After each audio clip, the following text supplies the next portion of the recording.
Hello, Japanese Madonna です。今日は今からソニークリエイティブスペースっていうところでイベントがあって、私の YouTube 界のレジェンドのケイシーがスピーカーとして3時から登場するということで、今会場に向かっています。あとね、もう数分で3時になっちゃうんだけど、とりあえずもうすぐ着くんで、ケイシーに初対面っていうか、ずっとニューヨークに住んでるけど彼を見かけたことがないので、ちょっとめっちゃ楽しみにしています。ちょっとでは今から行ってきます。また後で。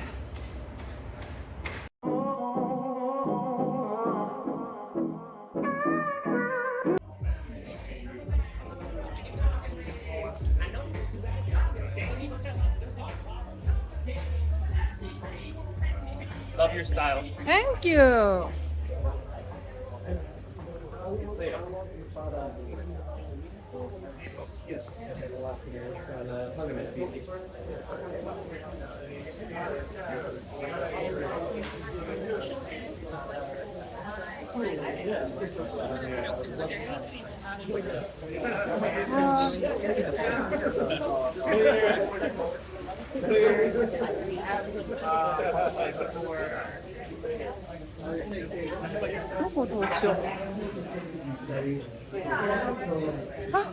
What the video was is Lululemon had a big, huge $100 million 30-second TV commercial shoot starring DK Metcalf, like the NFL superstar, Wayne Gretzky, the greatest hockey player to ever live.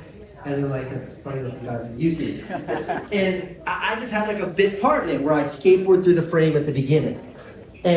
But I got to be on this huge fucking set where they had all the cameras and the camera cars and union crews and probably not union.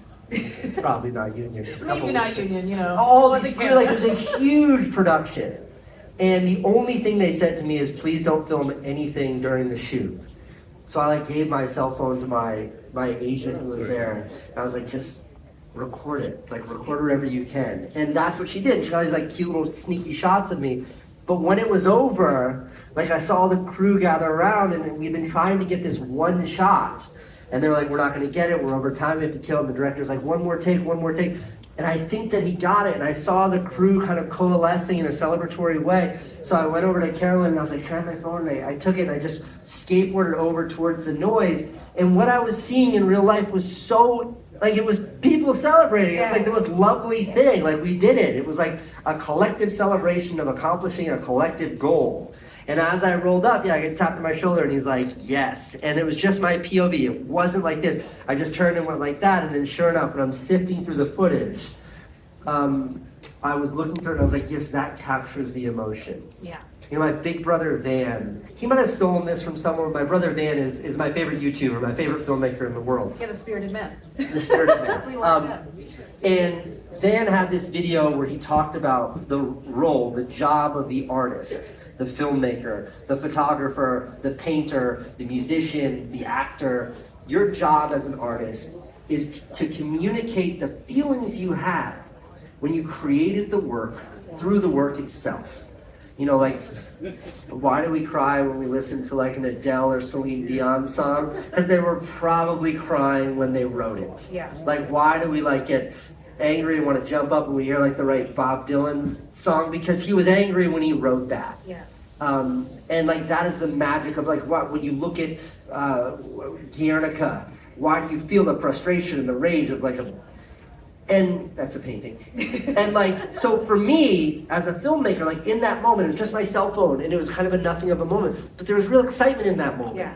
And my job was to grab that, and I did. And then when I was editing and scrubbing through, I was like, oh, that shitty little cell phone clip, which should have never been using the like 3 lens, it should have been using the 0.5 lens, but I didn't realize that because I wasn't looking at my phone. That captures that like little moment of celebration, little happiness. Yeah. That was the interestingness in that shot, in that moment. Let me take that and attach it to 10 minutes of 24 frames per second of imagery that's meant to communicate the experience that I had. Yeah, absolutely. And I think that your videos, more than probably anyone else on YouTube, follow real journeys of days where it feels like, wow, there is a culmination. Wow, there is actual excitement that you're not creating necessarily. There are obviously a lot of creators on YouTube whose entire thing is like, I'm going to manufacture an experience. Right. Whereas yours is like, I'm going to experience and then you're going to feel that. So I think that that's just really unique. And as a fan, I think that that's just something that it's cool to hear you talk about. All right, so I'm gonna shift gears a little bit because I think a lot of people here are probably wondering about mass appeal. You're a huge YouTuber. I think for a lot of people, you're sort of visual shorthand for YouTube. Like if somebody said the word YouTube and they're like, name a person, most people here would probably be like Casey Neistat. Then it would be like Mr. Beast. It would be like maybe PewDiePie. I don't know. But I think that you have a unique career because your appeal spans age ranges, genders, countries. I mean, it's a real global appeal. And so I'm curious, you know, if it was intentional to attract that broad of an audience, and do you think it's even possible now? Like, I feel like you came in at a very specific time where like doing something daily was so novel. Sure. So it was an added bonus that what you were doing was good. Do you think that that's even possible for someone to build organically in 2023? I don't know. I think that if I what I did in 2015, if I did it in 2023, I think it would find an audience. It would not be successful like it was then. YouTube was like a disgusting cesspool of garbage in 2015, and now YouTube's just a much bigger disgusting cesspool of garbage. But it's harder to connect with an audience now. So I do think there are opportunities in what YouTube is now, which is that, you know, I think back in the day, you had to have that sort of ubiquitous appeal. You had to be like, there's a binary. Either you were big, which meant successful, or you weren't, and you were nothing. Yeah. And I think now we're seeing this proliferation of smaller channels about niche subject matter that are really connecting with an audience in a meaningful way. Yeah. So no, I think mass appeal is always overrated. I think that like, I have this video written that I never made, but it's this idea that like, I think without exception, there might be a couple exceptions, but without exception, every movie that's won Best Picture, as in the movie that was most celebrated by the artistic bodies put in a position to evaluate them on their artistic merit, the movie that won Best Picture is almost never the same movie that had the highest grossing box office receipts. True. The exception was like Gone with the Wind or some shit. Yeah, the Godfather movie. Yeah. But that to me is such a vivid correlation that like quality doesn't always, like McDonald's sells way more food than whatever Michelin 5-star restaurant is in New York City. It doesn't mean McDonald's is the best food or what's best for the world at large. And that's why I think mass appeal is often like a really shitty ambition. Yeah. Like, you know, like New Kids on the Block, we're the biggest group in the world for like all of the 80s. When was the last time you listened to that whole line I just wrecked because I couldn't think of the name of one of their songs. My point exactly. Yeah. You got the right stuff. Yeah. It's still in there. Doesn't mean the song's good. Right. It's a shit song. Yeah. But like, you know, there might be that small band that you love, that band that never broke through and they wrote something like that really affects you. So I think mass appeal is a mistake. Yeah. And I think like, you know, I look at again my brother Van, when he started his YouTube channel, he was like, my shit's so weird, Casey. Nobody's gonna want to watch it. That's like, you might be right, but I think someone might want to watch it. Like, not as many people will watch your weird shit, Van, as will watch like how long can you stand in a circle to win $1 million? Yeah. But the 10 people that watch your extremely deeply thoughtful, like introspective psycho videos, my brother Van, they're amazing. Like, they're not gonna forget them. Versus people watching sensational popcorn Transformer style films, which I watch them too. I don't think about them again. They don't change me as a person. Yeah. And that's why I think like purpose will always trump appeal. Wow. I mean, that's, I think, a word. Purpose will always trump appeal. And I guess the follow-up to that is like, are you making videos for yourself or are you making videos for an audience? Like, what do you enjoy about it, and does it have to appeal to other people for you to want to make it? I mean, for me, uniquely, no. But I'm in a privileged seat to say that. Yeah, you already got paid. So. Yeah, and I already have my audience, and like it's a wonderfully luxurious place.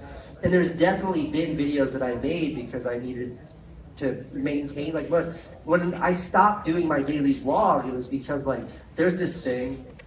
I don't know if you guys are on YouTube. If you've ever posted a YouTube video, you know this thing.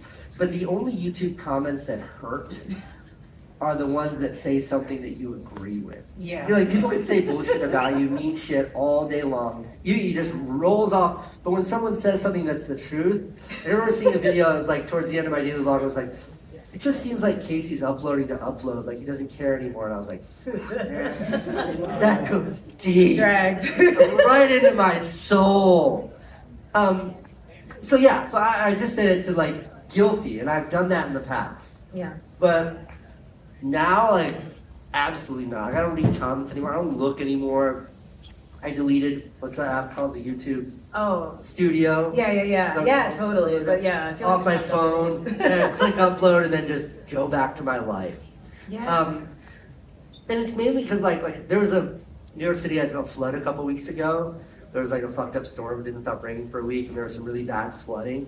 And I called my buddy in the morning. I was like, dude, we got to go capture these floods. Like, it's wild what's happening. I've never seen flooding like this in the city. So my friend and I ran around all day long, didn't get a single shot of any floods. Yeah. But I was like, maybe I can hobble something together that's like shows our experience. And I made a little video, and I stole shots off of Instagram with credit True. of the flooding. Totally charming 5-minute video.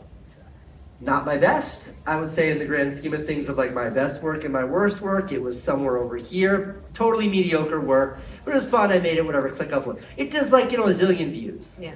It does like 10x what my normal videos, because the zeitgeist was right. I had a great thumbnail. People were curious about the flooding. The title was sexy. Yeah. All of that. That was like my equivalent of the New Kids on the Block. You've got the right. Anybody who could play on that is not thinking about it the minute it's over. But I made it because I knew it would kind of pop off, and I put work into it. It was fun enough, and whatever. It was me delivering popcorn and not something more meaningful. So I say all that just to contextualize the fact that, like, yeah, I only make videos for me. Yeah. Like, I try to subscribe to the religion of Rick Rubin, which is like, Yeah. when is a work good? When you think it's good. When is a work done? When you think it's done. Yeah. And that's really easy to do when I have 1,200 videos on my YouTube channel, and I do feel like I don't need outside reinforcement. Like, I'm fucking good. Yeah. Like, I'm fine. I don't need pats on the back. I do it because I love it. But when I was like younger and starting out, it was a much scarier place. Yeah. And I don't think I was as true to myself then as I am now. Thus to say, it's a process. Like, you have to get there, and it's scary and hard. Absolutely. I mean, I think this is a good time to talk about daily versus not daily. I don't know if there are daily bloggers in the audience, but Do daily vloggers still exist? How many of you here have YouTube channels? A lot. And how many of you here are just more like regular still photographers? What do the rest of you do? They're just vibing out, man. Vibing They out. don't even know where they are right now. What's that? Just vibing. The Free snacks. vibes, the vibes, they're good. Well, I mean, I think that it's interesting because I have been on YouTube since like 2005 or something, but not like consistent, like the classic story of like every now and then I put out a banger, but it's a lot of random shit here and there. And I remember, I don't even know how I don't remember the first video I saw of yours, but I knew that you were like a big deal because at that point you had already gotten like 1 million followers from doing these daily videos. And they were also like so detailed that I was like, this man doesn't sleep. Like, how do you edit this in a day?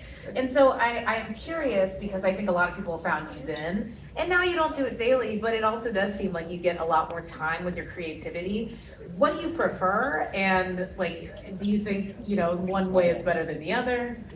It's tough. I think like it comes back to what your goals are. And I do think on a place like YouTube, there's an opportunity to build a rapport with your audience if you're uploading with some degree of consistency. Yeah. I think like Mr. Beast is a prime example. He fluctuates from uploading once a week to once a month, but you know him. Yes. You know Jimmy. His audience knows him. They know when they click on it, it's going to be Jimmy's face fucking screaming at you. You know what's coming because he's taken years, a decade plus, to build that relationship with his audience. And I built it in a much more compressed time frame. Like when I uploaded my first daily vlog, I'd already been on YouTube for 7 or 8 years. In 7 or 8 years, I'd accumulated 100 million views, which I'm very proud of. Hell yeah. And I think something like 280,000 or 410,000 subscribers. And from the first daily vlog, 18 months later, I was at 10 million subscribers. Yeah. And a few billion views. So like my trajectory was like this. It was this bumpy, slow, very subtle incline, and then just exploded. And I credit that explosion not to making better work, but to people understanding who I was. Yeah. And some people, more than not, were like, I enjoy watching this kind of content. Oh, there's more. The next morning they'd wake up and be like, oh, there's a little bit more. Continue that for like 800 straight days, and you build this really profound relationship with the audience. Yeah. And my job, my role now is just to make the work as good as I can make it, and the audience kept showing up. Yeah. And that's another reason why I think like trying to do that today would be very different, because I think the appetite of viewers has changed so much in the last decade, and I think there's nothing novel about putting out work in such a manic pace. I think the world has really changed, but back then it was a very effective way of building a relationship with an audience. And so now that you are like free of that, because I do think like, I mean, you can correct me if I'm wrong, but like, to me, that would be really scary to have to live up to that. And also like to be so beholden to an audience that expects you to be available every day. So like, do you feel freer now? And also like, has it affected how you approach making work? Like, can you give it a lot more time, or like, is it still like you're making it frantically in a day? No, it's made me worse. Like I think I was like the best version when I was uploading daily, because, and I talk about this in so many of my daily vlogs, but like what is it? Perfection is the enemy of good enough or something? Yeah, don't make perfection the enemy of good. Yeah, and like when you have an obligation to post every day, and it felt like there was a gun to my head. I had to post every day, self-imposed. I was holding the gun. I didn't have time to stop and think like, is this a worthy idea? Right. Like there were some days where I had nothing, and I'm like, fuck, I've got nothing. How do I make this work? How can I come up with 5 to 7 minutes of interestingness? That pressure is so positive for an artist, because like I don't have that pressure anymore. And on top of that, like I couldn't afford rent back then, and now I'm like, I have a degree of financial security where like I'm not worried about paying rent this month or paying for lunch tomorrow. And what that does, it's like I get into my office and it's like, you know, time to make the donuts, let's get to work and make a video. And then it's like, you know what else is cool? Watching TV. And I just fuck off every day, and I have nothing to show for it. So that, I don't know, you're making it sound pretty tight. that pressure of having to do it is really positive. Yeah. I mean, it's like, I'm old school in this, but like when I had an office job and I had to show up every day, it made me a little better for some reason. Like when I was really, really broke and had to support my family, I worked in a restaurant as a dishwasher. I was the best dishwasher. On a Saturday night when we were down to 1 dishwasher, it was supposed to be 2. That bus bucket was never full. I was the best dishwasher, because I had to be. Yeah. And now like 3 dishes, I'd be like, I'm gonna watch TV. Like so that pressure is really positive. Yeah. And I don't think it has to be as manic a video every day to view that pressure. But I think putting requirements on yourself, ones that have consequences. If I didn't post every day, my income would have gone away. Having that is ultimately for an artist a really positive thing. Yeah. If you'll let me babble for more about a little bit longer about it. There's also something which is like second guessing yourself, which if you have an inkling of creativity in your being, which we all do, you have second guessed yourself before. This picture is not good enough to post, this video is not good enough, that idea is not good enough, I'm not gonna tell him about this, I'm not gonna tell her because it's stupid. Yeah. When you have to post a fucking video every day, It's good enough. there's no second guessing yourself. It is just go. Yeah. It is just go. You don't get to look back. You don't get to pause and think. That last video I uploaded about the Lululemon thing, which I think I was really proud of that video. That turned out really fun. That took me like 2 months to make because I was just like, nah, stupid idea. That doesn't work. Maybe I'm watching TV. Like, whatever. Yeah. And when I had a daily video, I never had the opportunity to second guess my own creativity or ideas. And that made me like, that means some work I put out was a 6 instead of a 10. That makes you better. Like finishing something, putting the stamp on it and moving on makes you better. It's having all of these unfinished things that flame the fire of insecurity. Yeah. And it scare you and make you not want to create, and forcing yourself to finish, move on, it does make you better. And I miss that all the time. Yeah, I mean, I also think like there's something to having another chance the next day. Yeah. It's like Oh, well, that one wasn't it. What's but- the guy's name who shot that actress? Oh, Alec Baldwin? Alec Baldwin. What a way to describe Alec Baldwin. No, before he became a murderer. Yeah, before that. Talked about his role on 30 Rock. Love it. And he said he thinks it's his best performance because unlike the other roles that he's renowned for, like Glengarry Glen Ross or any of his fantastic performances, he got to have bad episodes. Yeah. And reinvent his character and flesh out his character. Like, if you think, like, what's your favorite show? If you think about The Office, like, Steve Carell was kind of a dick in the first season of The Office. Remember, he's like a jerk, like, not likable. Yeah. And then in season 2, when he closed the deal with, like, at the Chili's, you guys know what I'm talking about? I'm just talking to myself. Immediately, you were like, I fucking love that guy. Yeah. And he reinvented his character. And I think episodic anything lets you do that. Yeah. And it is a way of refining your craft and getting better and better and better. Unlike putting everything you've got into one thing, and if that one thing doesn't turn out the way you had hoped it to turn out, I think that the consequences would be more dramatic. Hell yeah. Great answer. So I want to talk a little bit about inspiration. I think people love to be inspired, hashtag inspired. Sometimes that word doesn't mean anything anymore, but I would like to be as specific as possible. So when I watch your work, one thing that does strike me is like how great of a documentarian you are. Like if, you know, in the future, your daughters could watch it, their kids could see it. Like you really have such a great, I think, just library of work that talks, like it can speak to the times we're in, it speaks to the city you're in. And so I'm curious if you're a fan of documentaries and if there are any that you've seen throughout your life where you're like, the way they told that story has like reframed how I think about telling stories. Yeah, of course. I mean, I think I've been more affected by documentaries than narrative films, not from a creative standpoint, but from a purely inspirational standpoint. Like, when you're not bound to the limits of reality, you can make your story anything. You can make it about fucking living in space with laser swords and fucking talking Chewbacca's and stuff. That plays. But when it's a documentary, it has to be rooted in reality. And like, Little Dieter Needs to Fly is maybe my favorite film, one of my favorite films. It's a movie Werner Herzog made about a guy who was a child in Germany in World War II. And he was a little kid. The movie starts and he's telling the story about the Americans bombing his town, his mom like going in, running into the basement, and he runs up to the attic. And from like the top floor, he sees an American pilot fly by in a P-51 Mustang and like salute the kid. And from that moment, he's like, I will do anything in the fucking world to fly. And he like escaped Germany, poor kid, moved to the US, couldn't speak English, joined the Air Force, learned how to fly. They send him to Vietnam. On his first mission, he gets shot down and then spends 5 years in a POW camp, like eating maggots to stay alive, escapes, like his friend died. He's like eating live snakes to survive. He gets arrested. Like, that movie will fuck you up. Yeah. Like, it will Sounds bad. destroy you. Like, when I found out this guy, Dieter Dangler, the real human, died like 5 or 6 years ago at like age 90, I cried. That was the bond I had with this total stranger from this documentary. That movie will make you burst into tears.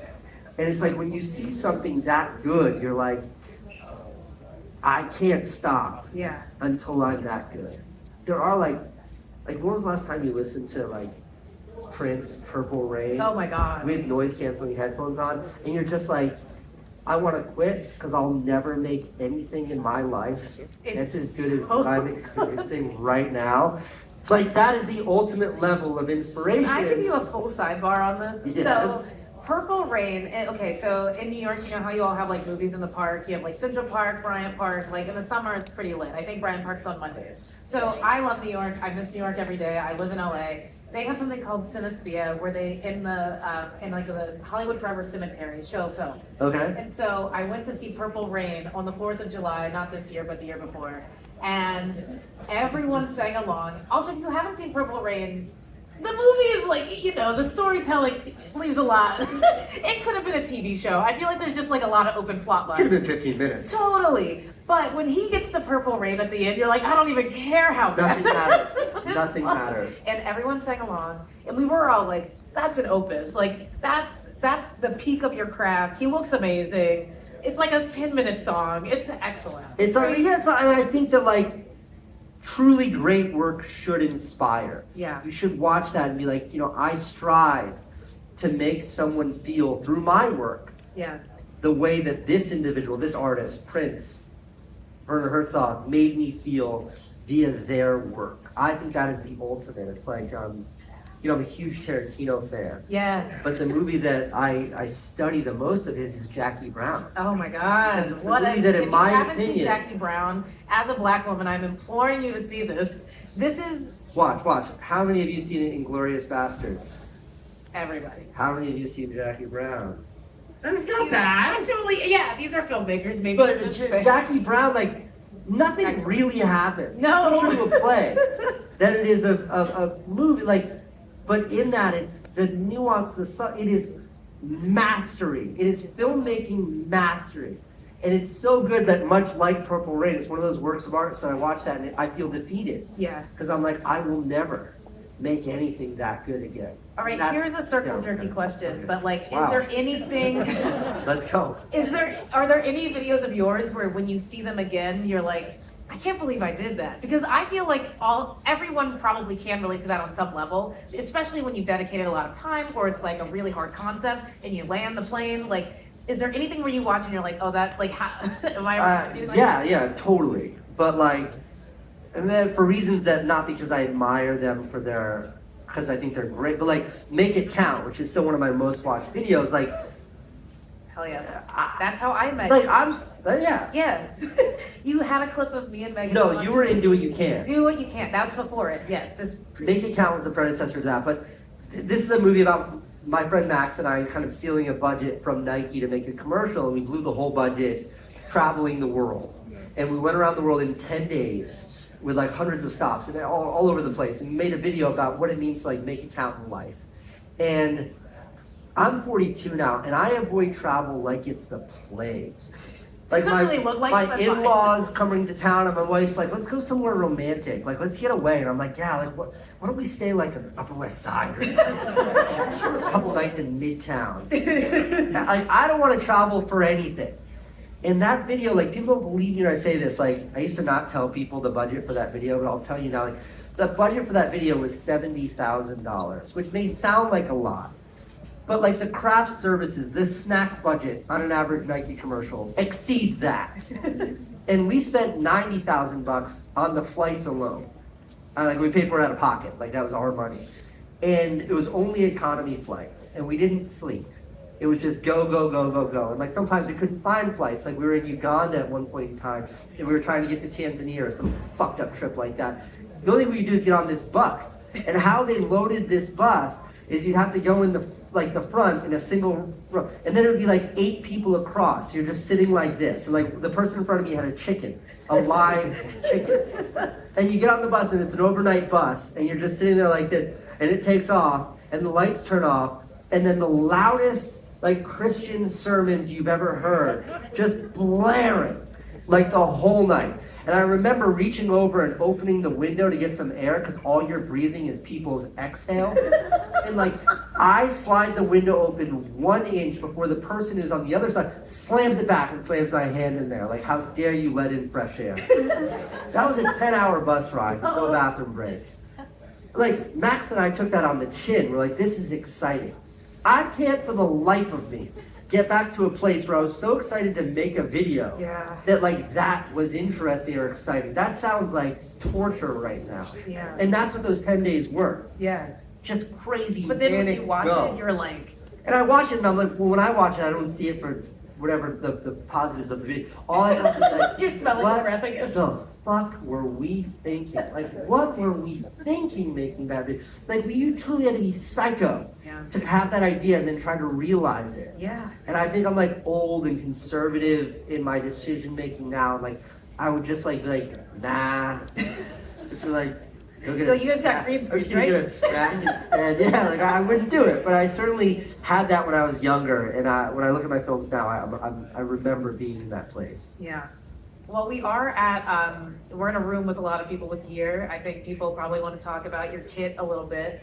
Yeah, let's get into it. And so I think, your videos vary, right? From like big drone videos that are like super cinematic, some that are on the fly. And so beyond just quality, because I think obviously you would choose the best looking of all of the quality, but what other metrics do you kind of factor in for building your kit from, if you're just doing a vlog on the fly to like a big commercial for someone else? Like, how do you factor in? I think something that's really undervalued because it's so easy to access the very best. Like, my main camera is an A7S III. A7S III is near perfection.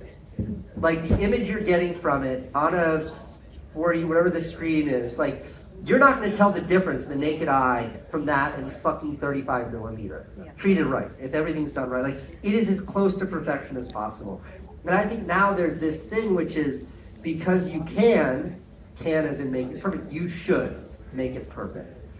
At the expense of what is attached emotionally, narratively, to the aesthetic of a shot. Yeah. And what I mean by that is like cell phone footage, iPhone footage, which is my least favorite. I fucking hate it. The reason why I hate it also is the reason why it's virtuous. Yeah. I hate it because it looks like every video that the mom takes of their kid, every knucklehead who's filming themselves dance on TikTok, like that is what cell phone footage is. But there's a tool to that. Yeah. There's a utility to that. We talked about the Lululemon video. Yeah. I was told not to film. So then all the footage you're seeing of me on set looks like those moms taking videos of their kids. And that evokes a certain sentiment in Yeah. you, which is like, oh, this is sneaky, or this is home video, or this Yeah. is something. And I think that that's what's overlooked. I just made a video with my friend Andrew Schultz, who's a comedian, and we shot it in the New York City subway system. And it's this really manic, fast-paced, fun video. And look, I have every piece of kit in the world. Like I have everything that you could want, I have at my disposal. And I wanted to make a music video in a moving subway car. And I think 99 out of 100 filmmakers would be like, get the 3-axis gimbal. Yeah. And for me, it was like, no, there's no gimbal here. It has to be handheld. I want to feel the imperfections of a handheld camera Right. because it will evoke this sense that it wasn't made by an agency who hired a DP who said, because we can make it perfectly stable, we will. Right. I wanted to evoke this sense that Andrew made this video with his friend. They just thought of it and did it. Fuck it, let's go. Yeah. To accomplish that, it had to be handheld. So that intentionality Yeah. with the hardware you choose and connecting that intent, that intentionality, to what you're trying to do creatively, narratively, what you're trying to say is something I think is overlooked. Yeah. Because gear is so fucking fun. It's so cool. You see the shit they have here? Yeah. It's fucking cool. You always want to use your coolest stuff. You Yeah. always want to get the latest stuff. And I think pausing and saying, what am I trying to accomplish? There's Yeah. something very necessary about that. I just bought so my first ever video camera was a Sony TRV-11. Wow. 2000, yeah. Jesus. That was like before you were born, I feel like. Yeah, totally. But it shoots to tape. So I did all this research and I found that the last camera was that used the same CCD, the same 680 by 420, 640 by 480 CCD, to have that 90s video camera look, but it actually shot to a hard drive, like a moving hard drive in a Handycam. Sony made them in the late 2000s, mid to late 2000s, and I bought one. So it's compatible with my computer now, but it's shooting that 90s aesthetic. Yeah. And every time I shoot with that, it looks like what I'm trying to make it look. It makes you feel like that's old. Yeah. In a way that's, let's do it in post. Anyone who says let's do it in post is immediately fired from my productions. Yeah. As if I have productions people on them. But if I did, if you said let's do it in post, like get the fuck off the set. Yeah. Like do it in camera. Or nothing. You fucking coward. What are we talking about? You know? Riled up over here. Well, I think the gear is super important because I think you make a great point about like the best way to tell the story and what you're trying to evoke. Like even in writing, which is more of my background, there's a great book, which I think you all should read. It's by a guy named Raphael Bob Waxberg. He writes BoJack Horseman. Okay. He has a book called Someone Who Will Love You in All Your Damaged Glory. And it's a series of essays, but every essay it's so clear that he found the best way to tell the story that he wanted to tell. So like an example, he tells a story about being deeply in love with this woman who's not interested in him. and she finds him annoying. And so he tells the story through a series of limericks, so you get annoyed as you're reading about it. And I think the same is true of like filming, where it's like, Sure. if this has to be told in a way that feels like you're with your friends and this could have happened at 5 o'clock and you just decided to do it, then handheld makes sense. And so how do you develop that instinct? Because again, I think a lot of people here would say, well, I just wanted to look better than everybody else's stuff, and that's my like gift.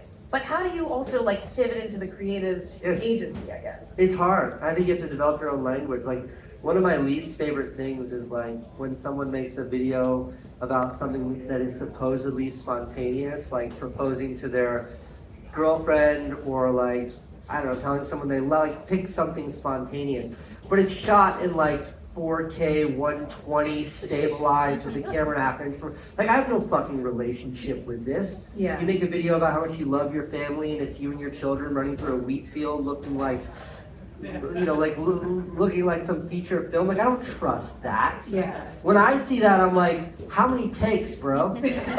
How many times did you have to scream at your 6-year-old, Susie? The camera's over here, not Over here, eyes up here. Like, I don't believe that for a fucking second. Yeah. And I think that's a very literal example of like, there is a connection we have, even though like, we all recognize it, because if you're in this room, you have some knowledge of the technicalities.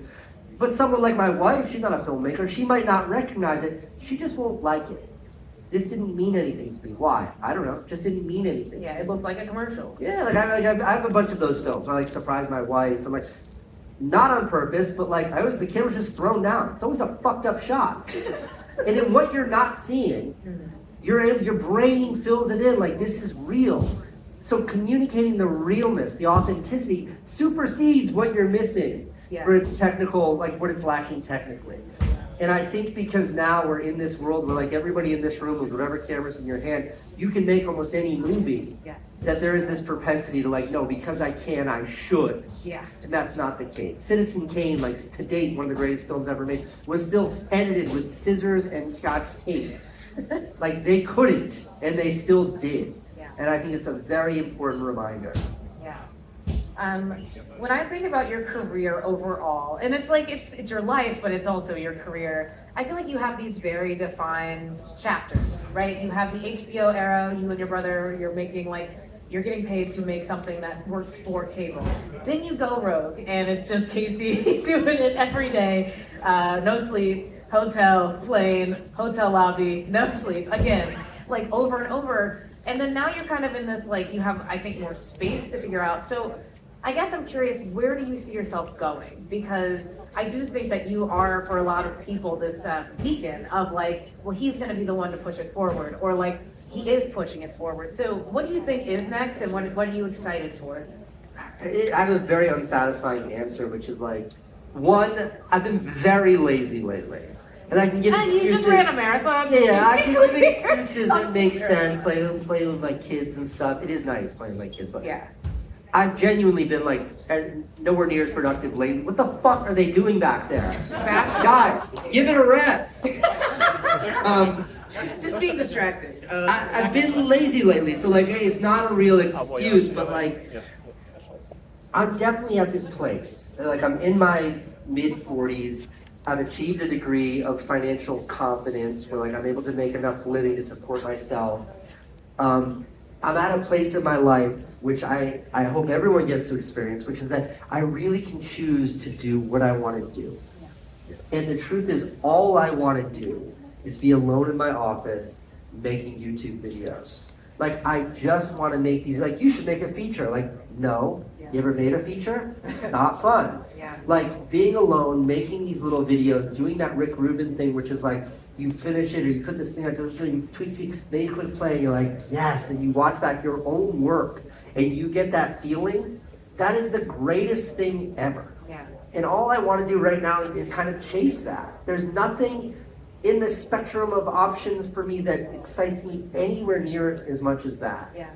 And there's nothing stopping me from doing that except for my own laziness, which I've really been leading into lately. Well, can I just like ask about the laziness point? Because I am a writer and an actor. We just won the strike. Let's go. But I also feel like, thanks, that's strong. I also feel like there is, for me, and like I think a lot of people's creative processes, they forget that they need to like kind of go like numb and like sort of like in PC mode to just let the world happen and like to regain that creativity. Do you feel like you need to recharge? Do you feel like there is value in that like break?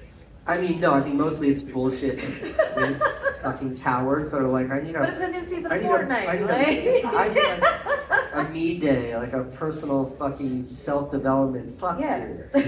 That is something you earn, and it is a privilege. Yeah. Because when I was on welfare and was getting free milk from the fucking state, if I was having a bad day and decided I needed to take a me day, my kid wouldn't eat. Yeah. So like, I don't subscribe to any of that bullshit. Yeah. But eventually, if you do it right, you get to be like a fucking privileged rich guy like me and just fuck off and do nothing. Yeah. So I can justify my nothingness Yeah. because I can, but I don't think that it's necessarily fair. It doesn't And necessarily help you. No, I don't think it helps. I think I broke myself Yeah. making a video every day for 800 days. I definitely broke something. It's bad. I can't figure it out. I'm forever broken. But I think the only way that the only thing that makes me feel good is when I finish something. Yeah. Like when I start a video and finish it, that is the only thing in life that's like, that is the only marker of progress. Yeah. In my professional life. And that's what I'm chasing. And that's why I don't cut myself slack. Like I call myself out, I'm being lazy and I hate it. Yeah. And I need to get back to work and I want to get back to work. And I beat myself up over Yeah. And then I watched War of the Worlds yesterday at 2 in the afternoon. It's a Spielberg movie, not one of his best, but my God. Yeah, the guy can tell. He fucking did a great job. Always does. Cruz is so good in that movie. Dakota Fanning is she's amazing. Yeah. Like the other boy I thought was miscast, but a fantastic movie. I'm glad that you get to enjoy them. I mean, I think this is also a good place to pivot to like sort of this whole hustle culture idea, because I think that 5 years ago, that was probably a dominating culture Yeah. on YouTube of well, how dare you need to sleep or eat food? Just make things. Productivity is everything. And I think a lot of people are trying to figure out more balance for Sure. them. So just to sort of pivot to you did just run a marathon. How do you balance being a sports boy and also a creative? Because I think it seems unnatural. I think for a lot of people to have that sort of physicality where it's you're in that zone and also be proficient at other things. I mean, it's tough. I mean, first on the hustle culture thing, there is a certain toxicity to hustle culture. But I also think that I think the glorification of hustle culture 5-6 years ago was pretty stupid. And I was a part of it, but I still think it was pretty stupid. But I still think it's correct. Yeah. I can tell you, I've had the privilege of meeting throughout my life, whether when I was a tech entrepreneur, a filmmaker, an athlete, any of the things that I've done in my career, there is a direct correlation with the most successful people and the hardest working people. Yeah. I don't know one person, I haven't met one person in my life who's at the top of their industry who didn't work harder than everyone else. That is facts.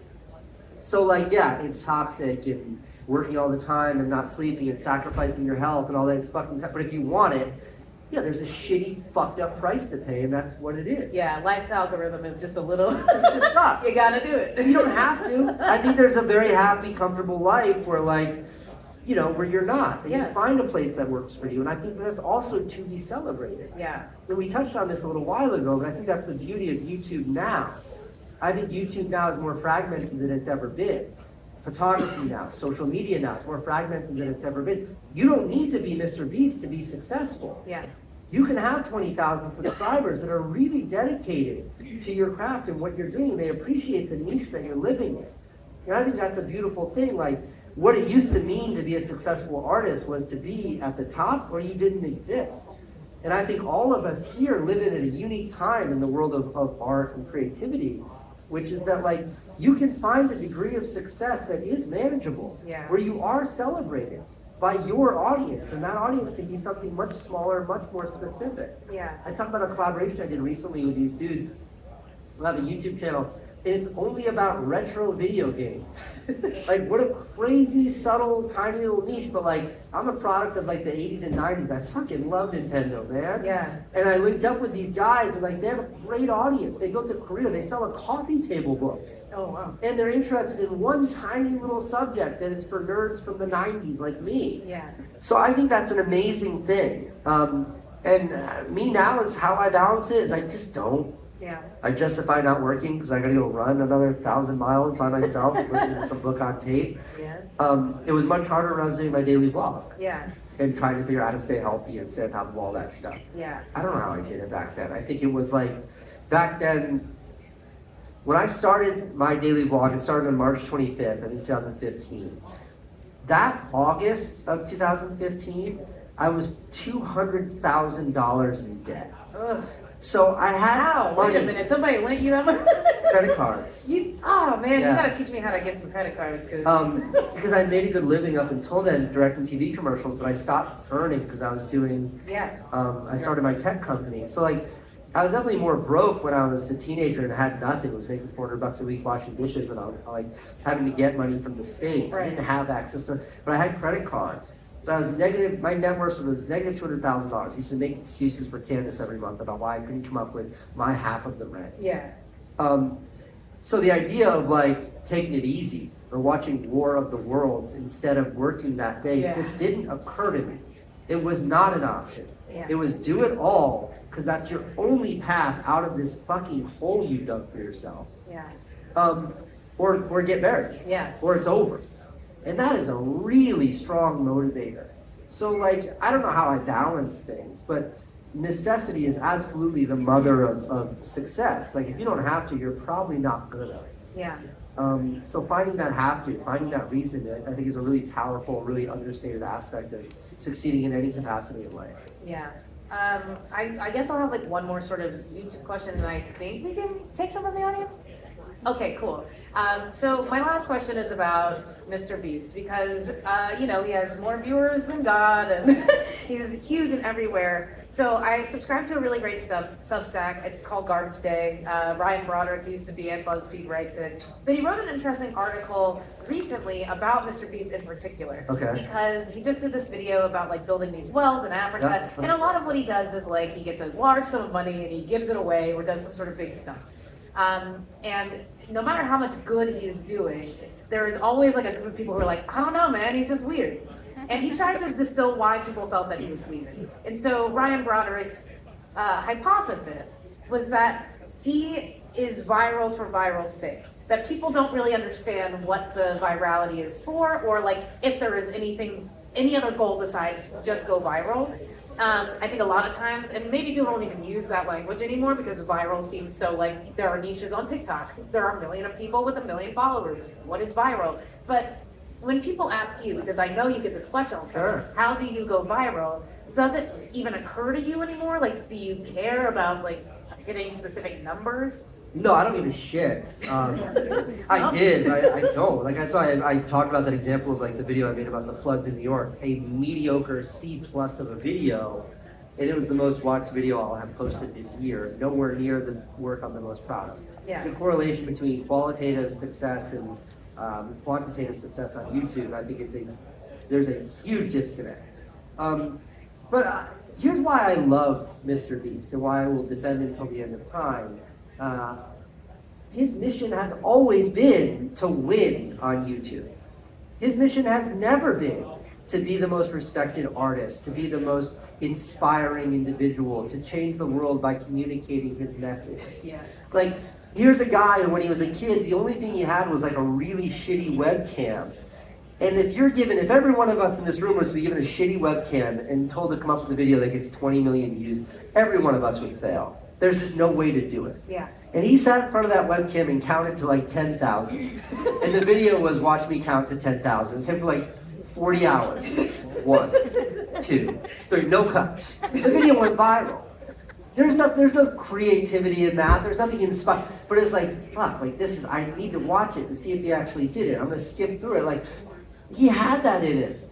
And what he does now is he's scaled that to such a preposterous level where he has teams of brilliant people around him that are like, how do we make a video that does another 200 million views? And it's like, okay, let's get 10 of the world's most expensive yachts. We're gonna need Tom Brady for this one and Justin Timberlake over here, and we're gonna fly in on a helicopter, and we're gonna give away $1 million at the end to the pizza delivery guy. Go. And like, they're not stopping being like, how can we change the world, or how can we affect culture? That is their stated goal. Yeah. And I think there's beauty in that, and I appreciate it for its honesty. What frustrates me are people who are out there being like, I just want to inspire the world and make a difference, and their only objective is to get views, because they're fucking frauds. Ooh. Like, be honest. Yeah. Be honest. Like, if What you're do you trying to want? make You work, want views, you yes. don't want, like- If you just want the views, God bless. Get in line. Good luck. I don't care. But he's honest about it. He's always been honest about it. Yeah. And I don't think I'd give a shit, or anybody would give a shit, but he did it. Like, he did it on a level that is unfathomable. Like, the best example I give is back in the day when they started YouTube Originals, which has since been killed. Yeah. I met with the head of it, Suzanne Daniels. They're like, our goal is to do what no one's done before, to create an episodic on YouTube that does 10 million views or 15 million views every upload. That was their goal. They threw tens of millions of dollars at it. Jimmy's doing 200 million an upload. And he's just a guy in North Carolina who figured it out. I don't really get his videos. I don't watch them. I don't, but I celebrate what he's done for its honesty. Just like I celebrate when I find a person who's got like 37 views on a video and I watch it and I'm like, that's genius. Yeah. I appreciate this individual for doing their things, because clearly this video is not made for views. I appreciate that, and I appreciate him. It's that mush in the middle. It's those fakers in the middle. Yeah. Who are just trying to do it because they want to be famous, or they want to be loved, or they want to be liked. Yeah. So they make whatever garbage they think will get the most views. That I don't give a fuck about. I don't have Yeah. time for that.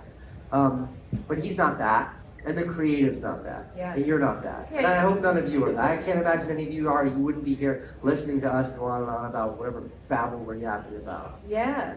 Well, thank you so much for taking the time to chat. Are we and taking we are questions? going to take a few questions from the audience. We have a few more minutes left, so thank you all for being here. We got Amy already, so.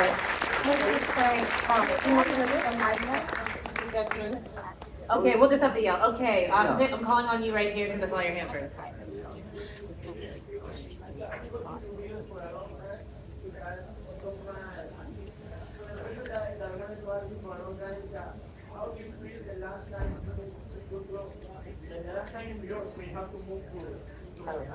Oh, yeah. Sure. So the question was, how did I feel moving to LA?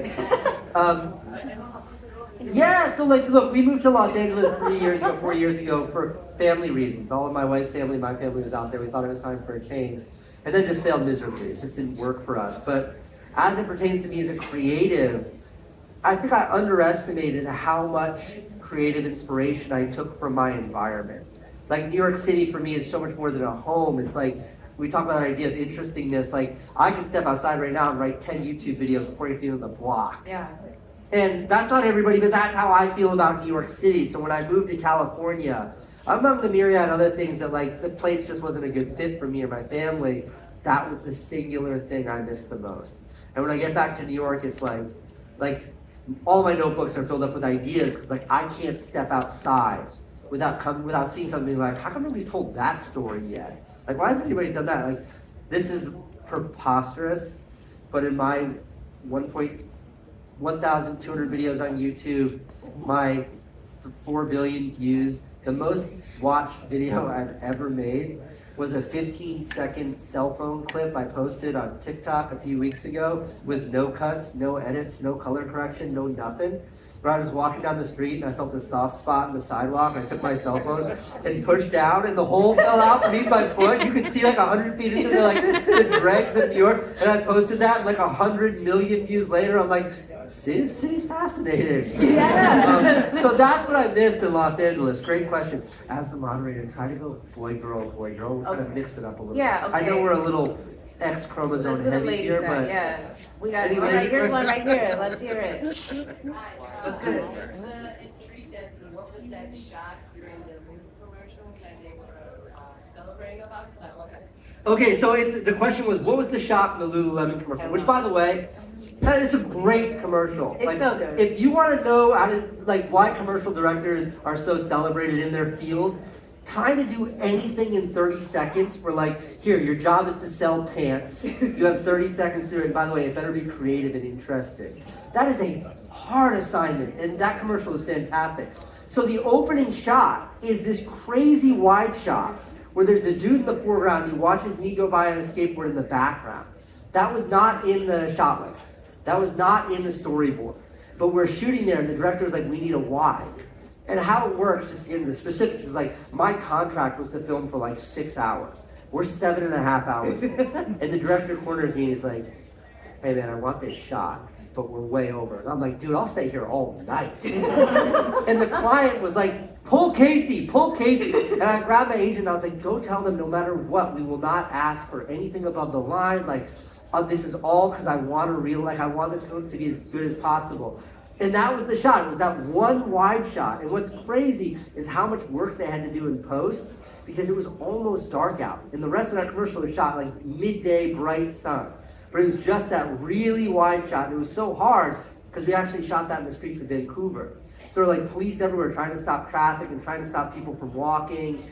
The ground was wet? The ground was raining, and they had to make it match. So that was the shot, but like, it was the only time through the whole production where I got to be more than just like the guy standing there waiting for them to be like, okay, Casey, go. And then I'd be like, no, we're gonna make this happen. And I think the celebration was that like, we weren't supposed to do it, but we did it and it worked. And that's what everybody was celebrating.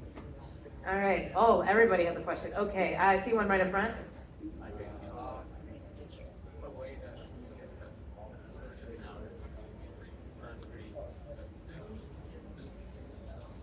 So the question was, as much as YouTube has evolved into 2023, what are the 3 steps I would give for success? Just watch Mr. Beast do exactly what he does. No, I think like, I only have one tip, and it's the same terrible tip I've been giving forever because it's unsatisfying. But it's that if you're doing what everybody else is doing, you're gonna fail from the onset. If you're gonna try and be Mr. Beast, you're just gonna be a terrible Mr. Beast because he already did it. Like, you have to be your own person. You have to be your own voice. You have to find your own thing or you're not gonna succeed. If you do succeed, you're just gonna be a second-rate whoever you're copying. Right. And I think that that is so easy to say, and it sounds very, it's really hard to do. And I think the only way to find your own voice, find your own style, find your own thing is just to do it over and over and over and over. And eventually you'll get there. One other thing that I've come to appreciate is another really unsatisfying aspect of succeeding in anything, but certainly on YouTube, which is patience. Like, are you willing to do what you're doing right now for 10 straight years without one person saying you did a good job, without making 1 cent? If you're not, fucking quit today. Yeah. Because that is the only way you might find success, is to run at something and not back off until you get what you're looking for. And that sucks, man. It sucks. It just sucks. How do I Like- make money on YouTube? What? How do I make cash? Like, How do you make cash? is it subscribers? What is it? How do you make views or cash? How do you make money? How do you monetize? Oh, how do you monetize? Okay, that's a good question. Yeah, but get a day job. Fucking serious, it's man. true. You have a day job, Until and don't- then you do that to pay for your YouTube habit. Yeah. YouTube is like, you know, it's like a cool hobby that's expensive. Yeah. Find something else to pay for it. Only do it because you love it. If you're doing it because you think you're going to get money, quit immediately. Yeah. That's not the question. How do I make? Who the fuck is this guy? Hold on, there is an order. We had a Come boy back for girl the follow-up. situation, sir. Yeah, all right, wait, who's the next girl? It's girl time. Way back there in the back. You got the yell. Yeah, you. Do you think monetization reduced your artistry? Do you think monetization reduces your artistry? I mean, I think it can. You know, like, this is the stupidest thing I've ever done. I've done a lot of stupid things. Actually, it's probably even in the top 10, but it's out there. I didn't turn on monetization on YouTube for my first 100 million views. You know how much money that cost me? And I didn't do it because at the time I was like, no, YouTube is just a distribution platform where I'm putting work that I care about. I will make money doing something else. And I did that as a safety to keep myself from not fucking with my artistry. And I think that I learned, like, I found a place that worked. And like when I really started getting crazy views, I had a kind of cruise control, but I definitely think like, you know, towards the end of my daily vlog, a lot of the impetus to keep uploading was because like, the metrics YouTube gives you on that app, up like pulling down, refresh, where there's like a direct correlation between like the view count going up and how much is going to show up in your bank account at the end of the month. It fucks with you, like it fucked with me, and I'm someone who was deliberately fighting it. So for me, like I think I'd like to say no, but the truth is probably like a little bit affected me. But it like I think it's a very dangerous thing. I also think like the reason why you see the people who have like crashed and burned and have been canceled because they've done atrocious shit on their YouTube channel is because they do something sensational. It gets a lot of views. They're like, that worked. More sensationalism. Yeah. And it's this vicious cycle of like more and more crazy until it fucking explodes. Yeah. And that's really dangerous. So I'm guilty of it, sure, like chasing the views so I can get paid more money. But I can also tell you as an elder statesman looking back at it with total clarity, it's a mistake every time. Yeah. I mean, one thing I will add, just something you said to me before, but you told me about a conversation you had with Spike Jonze, who said that he is at his best when he's working on one thing at a time. Instead of just trying to make everything to make money. And so I remember you looking on that favorably. And so that was like my dream when he said that too. The truth, like, Spike Jonze is one of my heroes, one of my, like, the reason why I picked up a camera. And I was doing like a TV show or something, and I wanted him to be an executive producer on it. And I called him and I was like, dude, we have a huge budget. You'll get paid so much. I just want you to watch my edits and say good or bad or give me notes. That's it. It's a tiny. And he was like, didn't give a shit, didn't ask me what the money was. He was like, nah, I'm working on this thing right now. I only do one thing at a time. It's how I make sure it's good. And when he said that, like, I didn't have any pushback. I respected what he said so much. It just made me retune everything I was doing because I want to be that. Yeah. Oh yeah. Okay, I have time for one more question. Who has a really good one? Who? Back here. Oh, this is tough. Okay. Watch. You look good. Okay, I'm gonna do two. I'm so sorry. I know you're furious. Okay, we're gonna do you and then you. You all wave the hardest, you know?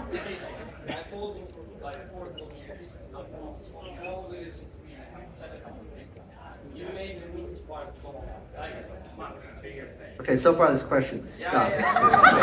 You're getting there. He's getting there. And you know, you made me go to New York and United States for the first time also. And you know, I just run this marathon and then you showed up beside me, you know, like from nowhere. So you have changed me a lot. You have made me do many things in life. How much like hope I have in your students about you changing your crowd, like you changing your fans, your audience. How much do you think about it? Okay, so I think the question was like, well, thank you for saying all that, by the way. Congrats on the marathon. The question was like, how much do I think about the impact the work has on the audience? And the answer is zero. The answer is zero. It's zero. Like, Don't get high on your own supply. You're not like, wow. No, look, hearing people say things like that is the most incredible thing. And thank you for sharing. What was your time? Fuck, that's fast. Holy shit. 3:15. Just to give you some idea. 3:15 is what he did in his first marathon. My goal in my first marathon was 3:30, and I ran a 4:15. That's like a heroic time. But the truth is, no, I don't think about that at all. I don't think about that at all because I think it's stupid. I think like you as the creator, you have no agency over how people are going to interpret your work. And probably for every person that listens to a song and says, I love that, that changed my thinking, there's another person who's like, that's dumb. You know, like, so to try to shape what you're doing to affect an audience, to do something you have no control over, is a waste of energy. It's a waste of your own, like, your own thinking. And for me, I just watch it till I think it's really good. And that's it. And if I think it's really good, like, I have to not care. Which is why I think I was saying about like the YouTube comments that hurt the most are the ones that are the truth. Like when I would put out works and I was doing a daily show that I knew was subpar, and people would say it's subpar, that's what hurts. It's the very opposite. Instead of me being like, how can I make something that's gonna change people's lives? I'm like, fuck, maybe I can trick people into thinking it's good. And And I get called out for it, and I'm like, busted. That hurts. They change people because humans by doing good work and showing the world in a good You just look like it's like be true to yourself and you'll always be fine. And I know it's like something you read on a poster, like a little cat hanging from a tree or something, but like it's the truth. Like we all have to live with ourselves. Okay, we have time for exactly one more, Okay. and it's from you with the word harder. Casey gear over here. Vintage. Vintage Casey, that's good. One thing I admire about your videos the most is your realist. I watch your videos and I get, he's willing to get that shot no matter what he decides. No matter if it's awkward or you have to leave your camera like a block away just to get the shot. How did you retain the fearlessness not only to risk your thousands of dollars? Right. So the question was like, how do you become fearless in getting shots? And I will say like, referring to like ambitious shots, whether creatively or ambitious speak in a crowd and you're talking to the camera. The truth is like it's mostly a lie. Like I mostly fake it. So like when you see me in a big crowd and I'm talking to the camera, trust that I've been standing there for 20 minutes with my camera down, like waiting for everybody, like, no one's looking at me now, nope, someone's looking. And like, until I can get it just right, to just diminish the shame that I feel by filming myself like a fucking idiot in a crowd. So like, it's not about bravery. And for what it's worth, when I've watched other people's vlogs and they're talking to a camera, and there are people like, what the fuck is this asshole doing? I feel the same way. I'm like, this guy looks like an idiot. I just didn't want to be that idiot, so I would do whatever it takes to make that happen. And as far as like putting your camera down and leaving it, that you just get good at it. You just like, it's always scary, and you have to get good at It it. could get Like, stolen at any moment. especially like in New York, like it is so gnarly. I do it all the time. In downtown Manhattan, I'll put my camera across the street and run back into my office. I have to wait for the door to close and immediately burst out. And like, you just hope it's still there. Like, you gotta get the shot, man. All right. Have you ever gotten a camera stolen? No, which is crazy. Thank you all so much.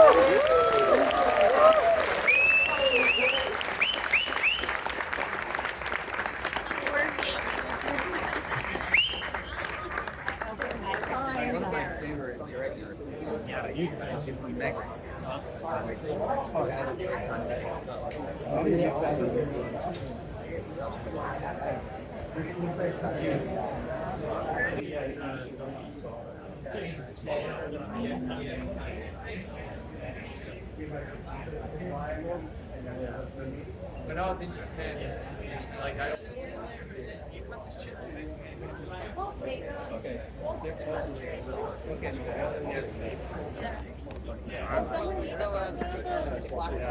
What's he talking about?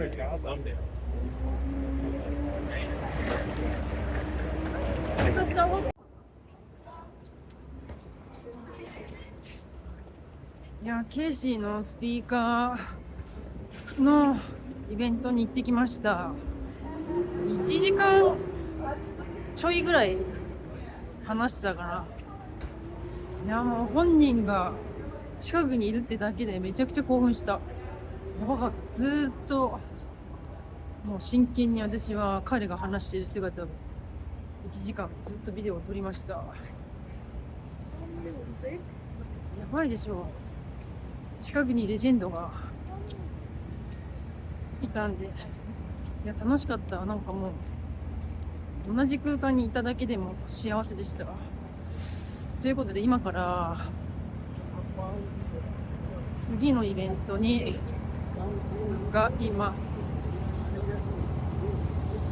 次はね、やば、アーバンアウトフィッターズとチャンピオンとポラロイドのイベントです。今からシティバイクに乗って向かいます。